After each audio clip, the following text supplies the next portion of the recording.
इस समरी के बारे में। मतलब इन शॉर्ट में कहूँ तो पिक्सर एनिमेशन के प्रेसिडेंट एड कैटमुल अपनी सक्सेस स्टोरी को शेयर करते हैं, जिसमें वो बताते हैं कि कैसे हम एक क्रिएटिव वर्क एनवायरनमेंट को मेंटेन कर सकते हैं और अपने पास टीचर्स की तरह एक ट्रू लीडर बन सकते हैं।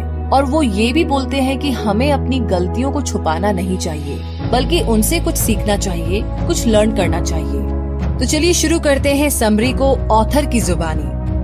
जब मैं बच्चा था तो एल्बर्ट आइंस्टाइन और वॉल्ट डिज्नी मेरे चाइल्डहुड आइडियल हुआ करते थे। डिज्नी का मतलब था कुछ न्यू इन्वेंट करना और आइंस्टाइन का मतलब था जो पहले से एग्जिस्ट करता है उसको एक्सप्लेन करना।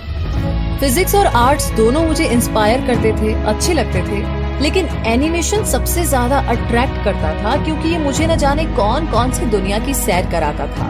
वैसे मैं एक मिडिल क्लास फैमिली में पला बड़ा था। मेरे फादर का पास्ट काफी रफ था। वो स्कूल के टाइम में मैथ टीचर थे और समर टाइम में बिल्डिंग वगैरह बनाया करते थे। वैसे उन्होंने ये जो हमारा घर है ये भी उन्होंने खुद अपने हाथों से बनाया था। तो आप खुद समझ सकते हैं कि एजुकेशन मेरे लिए कितनी ज्यादा इम्पोर्टेंट थी। हमारे पेरेंट्स को मुझसे और मेरे भाई बहनों से सिर्फ यही एक्सपेक्टेशन थी कि हम खूब मेहनत से पढ़ाई करें और कॉलेज को अटेंड करें। लेकिन तब मुझे एनिमेटर बनने के बारे में कोई भी आइडिया नहीं था, लेकिन मेरा साइंस में क्लियर विजन था।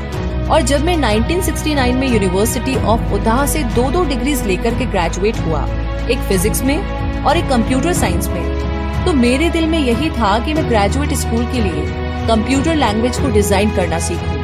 लेकिन ये बात मेरे दिमाग में उस इंसान से मिलने से पहले थी जिसने मेरी जिंदगी ही चेंज कर दी।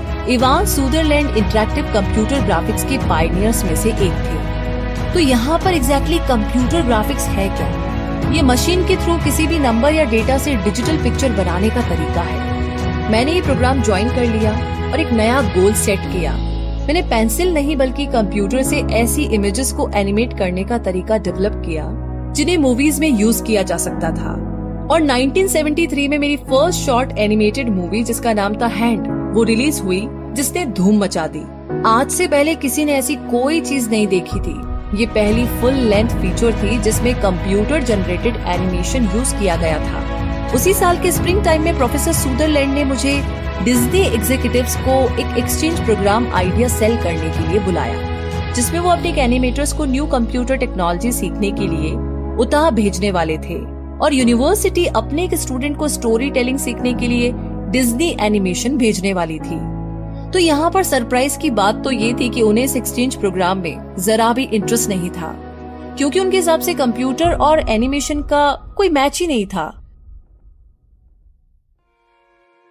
मुझे 1974 में पीएचडी की डिग्री मिली। अपने साथ इन्वेंशंस की लिस्ट और माइंड में क्लियर विजन यानी एनिमेटेड फिल्म बनाने का गोल लेकर के मैं उताह से लौट आया। लेकिन उन दिनों किसी और कंपनी या यूनिवर्सिटी को मेरे स्कूल में कोई भी इंटरेस्ट नजर नहीं आया। फिर नवंबर 1974 की बात थी कि मेरे पास एक फोन आया जिसने मेरी पूरी जिंदगी चेंज कर दी। जी हाँ, जानते हैं इस फोन कॉल के बारे में चैप्टर नंबर 2 में, जो है पिक्सर इज बॉर्न। मतलब ये कि जब मैं छोटा था तो मैंने सीख लिया था कि 3 डिफरेंट स्टाइल वाले रेबल्स के साथ कैसे मैनेज करना है। मेरा फर्स्ट बॉस एलेक्स चूरे, मतलब वो जिसके एक फोन कॉल ने मेरी जिंदगी बदल कर रख दी, उसका एक मिशन था कि वो एनिमेशन प्रोसेस की फील्ड में कंप्यूटर लाना चाहते थे और इसके लिए उन्हें कोई ऐसा चाहिए था जो इस काम को अच्छे से संभाले। और फिर कुछ ही हफ्तों में मैं न्यूयॉर्क इंस्टीट्यूट ऑफ टेक्नोलॉजी में अपने न्यू ऑफिस में शिफ्ट हो गया। एलेक्स के पास एनिमेशन में कंप्यूटर के यूज को लेकर के कमाल का विजन था। उन्हें लगता था कि इस फील्ड में कंप्यूटर का इनक्रेडिबल यूज हो सकता है और उनका ये विजन ग्राउंड ब्रेकिंग था। अपने लिए एक टीम असेंबल करने के दौरान मैं अल्वीरा स्मिथ से मिला, जो मुझे उस काम के लिए अपने से ज्यादा क्वालिफाइड लगे जो मैं करता था, लेकिन मैंने उसे फिर भी सिलेक्ट कर लिया। बाद में अल्वी मेरा सबसे क्लोज फ्रेंड बन गया था, जो मेरा मोस्ट ट्रस्टेड कोलैबोरेटर्स में से एक था। मतलब वो इंसान जिस पर मैं विश्वास कर सकता था। और तब से मैंने डिसाइड किया कि मैं उन्हीं लोगों को हायर करूंगा जो मुझसे ज्यादा स्मार्ट हो। लेकिन एक प्रॉब्लम जिसका सोल्यूशन कंपनी के पास भी नहीं था, वो ये थी कि हम बेशक कंप्यूटर के थ्रू कोई स्टोरी बना सकते थे, लेकिन हमारे पास कोई स्टोरी टेलर नहीं था। मुझे और अल्वी को ये लिमिटेशन फील होती थी, तो हमने डिसाइड किया कि हम ऐसी किसी जगह का पता करेंगे जो हाई टेक्नोलॉजी के साथ साथ फिल्म मेकिंग को इन्वॉल्व करने को रेडी हो जाए। लेकिन ये सरप्राइजिंग था और ये चीज किसी के भी लिए प्रायोरिटी नहीं थी। लेकिन फिर एक इंसान ने स्टार वॉर्स मूवी से इस थिंकिंग को चेंज कर दिया।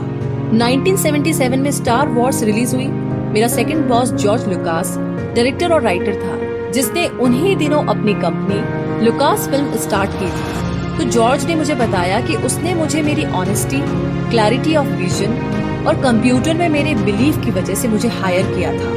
तो मैंने अलवी को ग्राफिक्स ग्रुप का चार्ज दे दिया, जहां हाईली स्पेशलाइज्ड कंप्यूटर डिजाइन किए गए जो फिल्म को स्कैन कर सकते थे और स्पेशल इफेक्ट्स को भी ऐड कर सकते थे। और इतना ही नहीं, ये कंप्यूटर फाइनल रिजल्ट को वापस फिल्म में रिकॉर्ड भी कर सकते थे। इन सब में 4 साल लगे और हमने इसे पिक्सर इमेज कंप्यूटर नाम दिया। उन दिनों लुकास फिल्म बड़े डायरेक्टर्स के लिए किसी मैग्नेट की तरह था। मुझे एक पर्टिकुलर विजिट याद है जब डिज्नी एनिमेटर्स का एक ग्रुप टूर पे आया था और तब मैं जॉन लुसेटर से मिला। उसके पास एक फिल्म का आइडिया था जिसे डिज्नी में उसके सुपरवाइजर ने रिजेक्ट कर दिया था और उसे काम से निकाल दिया गया था। लेकिन मेरी उसकी कुछ महीनों के बाद मीटिंग हुई और मैंने उसे इमीडिएटली, एकदम तुरंत ही हायर कर लिया। तो यही वो टाइम था जब उन्होंने एक short movie the adventures of Andre and Wally B पर काम किया। ये मूवी का प्रीमियर एक एनुअल कॉन्फ्रेंस में किया गया था। हालांकि इस मूवी में कई सारी गलतियां थी, मिस्टेक्स थी, फिर भी जिन लोगों ने इसे देखा किसी ने भी इतना ज्यादा नोटिस नहीं किया। और इस तरह के फिनोमिनन से ये मेरा फर्स्ट एनकाउंटर था जहां मैंने ये सीखा कि अगर आपकी स्टोरी सही है, राइट है, तो आर्टिस्टिक विजुअल पॉलिश ज्यादा मैटर नहीं करती है। 1983 में जॉर्ज और उसकी वाइफ अलग हो गए और तब उसकी फाइनेंशियल स्टेबिलिटी की वजह से कंपनी को बिकना पड़ा। जी हाँ, सिर्फ यही नहीं बल्कि हमारे गोल्स भी 2 डिफरेंट डायरेक्शन में बढ़ गए थे और इस तरीके से लुकास फिल्म में मेरा टाइम ओवर हुआ। और अब आगे मैं आपको बता रहा हूँ मेरे थर्ड बॉस के बारे में, जो थे द ग्रेट स्टीव जॉब्स। जी हाँ, अलवी और मेरी उनसे एक मीटिंग हुई थी, लेकिन उसके 2 महीने के बाद तक हमें कोई जवाब नहीं मिला। फिर कुछ टाइम के बाद में हमें इसका रीजन भी पता चल गया जब हमने न्यूज़पेपर्स में पढ़ा कि स्टीव जॉब्स और एप्पल के सीईओ जॉन स्कूले के बीच में कुछ डिफरेंसेस हो गए थे। स्टीव जॉब्स दोबारा हमारे पास आए एक नए एडवेंचर के साथ, लेकिन वो मेरी जॉब लेना चाहते थे। और फिर हमें ये क्लियर हो गया कि उन्हें हमारे गोल से तो कोई मतलब ही नहीं था।